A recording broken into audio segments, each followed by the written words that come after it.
Sociedad conyugal, la que por el matrimonio se forma entre los cónyuges respecto a una masa común de bienes y a cuyo haber entra todo cuanto tenga el carácter de ganancial, provecho o rendimiento. Naturaleza jurídica. Quienes contraen matrimonio civil o católico quedan ligados entre sí por la llamada sociedad conyugal. Antes de celebrarse el matrimonio se pueden otorgar capitulaciones matrimoniales.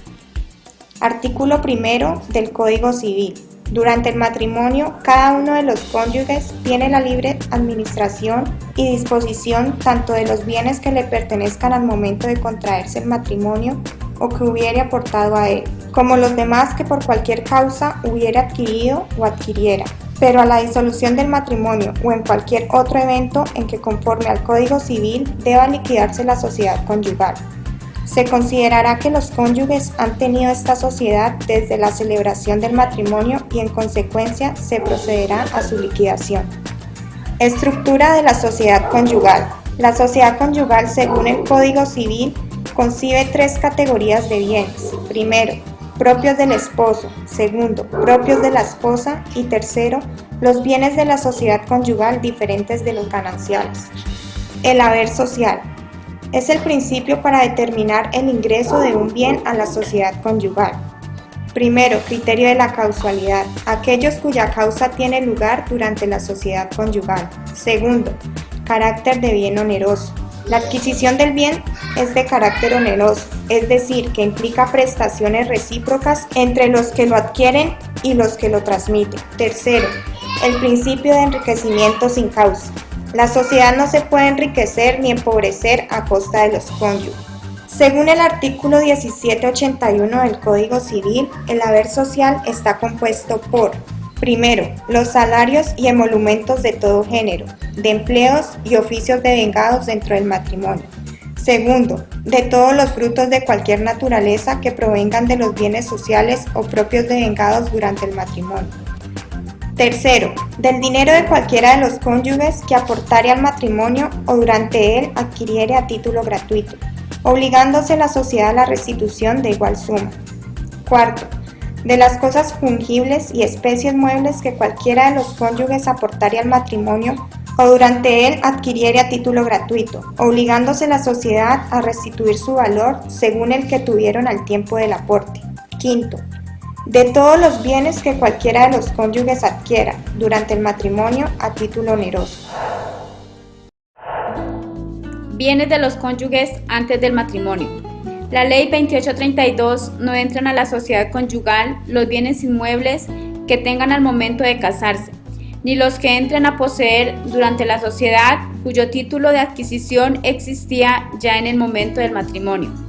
Segundo, bienes adquiridos durante la sociedad a título gratuito. Estos no son gananciales sino de propiedad exclusiva del cónyuge que los adquiera. A. Herencias, legados y donaciones simples de bienes muebles e inmuebles como lo estipulan los artículos 1781, 1782 y 1788 del Código Civil. B. Bienes adquiridos en parte a título oneroso y en parte a título gratuito. C. Bienes adquiridos durante la sociedad subogrados a bienes exclusivamente propios, los artículos 1789 y 1790 del Código Civil. Determinan que el bien se adquiera con el precio de uno anterior, necesita ser expresa y que el precio de uno a otro sean equivalentes. D. Bienes de uso personal. Vestidos, diplomas, condecoraciones, cartas, etc. E. Una vez disuelta la sociedad, no entran al haber social, sino al patrimonio propio del cónyuge adquiriente, aunque subsista el vínculo matrimonial. Ejemplo, si hay una separación sin ser jurídica. Tercero, pasivo social. En la sociedad conyugal se generan pasivos, los cuales deben ser pagados por el haber social. Es decir, al momento de liquidar la sociedad conyugal, dichas deudas serán descontadas del haber social. Dentro de los pasivos de sociedad conyugal, según establecido en el artículo 1796 del Código Civil. 3.1. Deudas no sociales. Primero, los gastos hechos para la adquisición de un bien de su exclusiva propiedad, así como los precios o los saldos que se queden debiendo por causa de esa adquisición. Segundo, reparaciones extraordinarias de los bienes exclusivamente propios. Tercero, las cargas familiares distintas, las del matrimonio, del hogar, educación, crianza y sostenimiento de los hijos legítimos comunes. Cuarto, no es de cargo del haber social, sino de los patrimonios exclusivamente particulares, el pago de multas y reparaciones pecuniarias a que fuere condenado uno de los cónyuges por algún delito civil. Estas erogaciones no tienen por qué lesionar el haber social de la sociedad conyugal. Quinto, todas las deudas de los cónyuges contraídas por cualquiera de ellos antes del matrimonio, así como las contraídas durante la sociedad conyugal, que no hayan tenido por finalidad el mejoramiento, el haber de la sociedad o el sostenimiento del hogar. Existe deuda de uno de los cónyuges a la sociedad conyugal cuando se adquieren bienes a título de herencia por los saldos, costos judiciales y expensas de toda clase que se generen a causa de dicha herencia, a menos que se pruebe que los gastos se pagaron con los bienes hereditarios o con bienes propios. Se debe a la sociedad conyugal por los gastos que se hayan hecho en bienes propios de cualquiera de los cónyuges, siempre y cuando dichos gastos hayan aumentado el valor de los bienes. Reparaciones extraordinarias de bienes exclusivamente propios. Algunas cargas familiares por razón de matrimonios anteriores o de hijos extramatrimoniales. Las deudas sociales serán garantizadas con los bienes sociales. En caso de falta o insuficiencia, los bienes comunes de ambos cónyuges responderán por dichas deudas. El artículo 317 del Código Civil establece que los bienes sociales y a falta o por insuficiencia de estos, los propios de ambos cónyuges responden a prórrata de las deudas que son de cargo de la sociedad. Las obligaciones de la sociedad conyugal son las cargas y las deudas contraídas para el beneficio de la familia.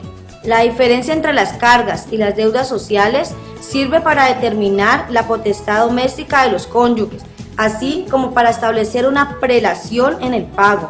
Cuando se liquide la sociedad de gananciales, primero se pagará las cargas y luego las deudas sociales. Recompensas. Son también conocidas como las compensaciones. Aquellas indemnizaciones en dinero que entre sí están obligados los patrimonios del marido, de la mujer y de la sociedad conyugal. Las recompensas solo se hacen exigibles en el momento de la disolución o liquidación de la sociedad conyugal. Artículo 18-25 del Código Civil. El objetivo de estas es mantener el equilibrio de los patrimonios propios, evitando que alguno de los dos cónyuges se enriquezca a expensas del otro. Es posible que un cónyuge deba recompensas al otro cónyuge en los siguientes casos. A. Artículo 1835 del Código Civil establece que cuando son bienes propios de un cónyuge, se pagan voluntaria o forzosamente deudas del otro. B. Cuando los bienes propios de uno de los cónyuges se emplean en adquisición, mejora o reparaciones de los bienes del otro o la sociedad conyugal. C. Cuando con dolo o culpa grave un cónyuge causa deterioro o pérdida en los bienes del otro. D. La indemnización por pérdida de un ser querido no entra en el patrimonio de la sociedad conyugal. Subrogación. Es la forma de garantizar que un bien propio que se utilice para la compra o adquisición de otro, este último bien continúe siendo propio. Existen dos clases de subrogación. A. De inmueble a inmueble. B. De inmueble a valores. El artículo 1789 del Código Civil dispone que para que un inmueble se entienda subrogado a otro inmueble de uno de los cónyuges es necesario que el segundo se haya permutado por el primero o que el segundo se haya comprado por el mismo precio del primero. Para poder llevar a cabo dicha garantía existen unos requisitos. A. Que se venda un bien propio y que con el precio del primero se compre otro bien raíz. B. Que se exprese el ánimo de subrogar tanto en la escritura de venta como en la escritura de compra. C. Que exista proporcionalidad en el precio del bien vendido como del bien comprado. La ley no exige un determinado tiempo entre la venta y la nueva compra, pero la jurisprudencia ha considerado que un plazo razonable para este proceso es de 8 a 6 meses como máximo. Indignidad y desheredamiento. La indignidad es aquella sanción civil de pérdida total o parcial de derechos sucesorales impuestos por la ley y debe ser declarada judicialmente. El desheredamiento. De acuerdo con el artículo 1266 del Código Civil, consiste en una disposición testamentaria que ordena que un legitimario sea privado de todo o parte de la legítima. Esta es similar a la indignidad, pero diferente, ya que la desheredación es testamentaria y la indignidad proviene de la ley directamente. El desheredamiento no se vale si no está expresado en un testamento específicamente y tiene que haberse probado judicialmente en vida del testador. La sociedad conyugal frente a terceros. La sociedad conyugal, a diferencia de otras sociedades de derecho mercantil o civil, no es una persona jurídica y que por lo tanto no puede adquirir derechos ni contraer obligaciones, demandar ni ser demandado, ni puede ser representado por ninguno de los cónyuges. Los cónyuges son los que actúan ya sean en forma separada o en forma conjunta para establecer un acuerdo por las deudas adquiridas, ya que cada uno es dueño de los bienes que tiene radicados a su nombre, ya sean bienes propios o sean bienes sociales. Los terceros tratan con los cónyuges y no con la sociedad conyugal y pueden ser acreedores o deudores de cada uno de los cónyuges y no con la sociedad conyugal.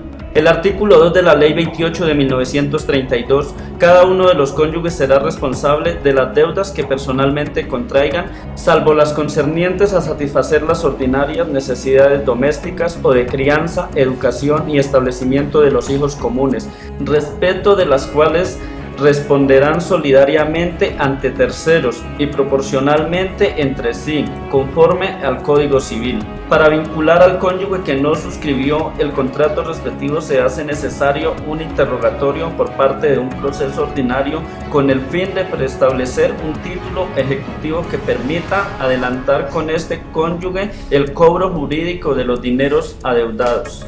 Por otro lado, la sociedad conyugal se disuelve por las causales contempladas en el artículo 1820, las cuales son por terminación del matrimonio, es decir, por declaratoria de divorcio, por separación de cuerpos, como la suspensión de las obligaciones matrimoniales, por separación de bienes, cada cónyuge administra una parte de los bienes, por declaración de nulidad del matrimonio, por mutuo acuerdo de los cónyuges. Esto debe hacerse por escritura pública.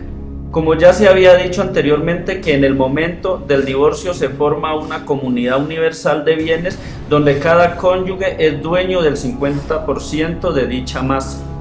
Para pasar a liquidarse los bienes deben cancelarse todas las deudas que cada uno de los cónyuges tengan frente a terceros acreedores que tengan títulos anteriores al registro de la escritura de disolución de la sociedad conyugal. Luego se procederá a efectuar las recompensas. El patrimonio que quede se repartirá por partes iguales entre los cónyuges y a esto se le llama posteriormente liquidación de la sociedad conyugal. La transmisión de la representación y el derecho a crecer.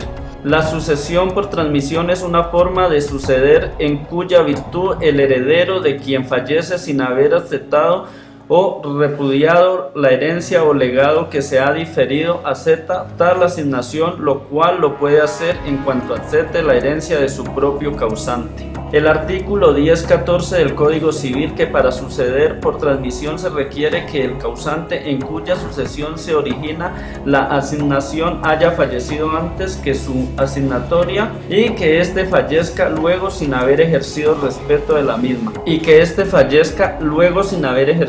respecto de la misma su derecho de opción, el cual encontrándose intacto se transmite a su propio heredero. Este se descompone en dos sucesiones, la del decujus o primer causante por su asignatario directo y la de este por su inmediato heredero, cada uno con su contenido propio.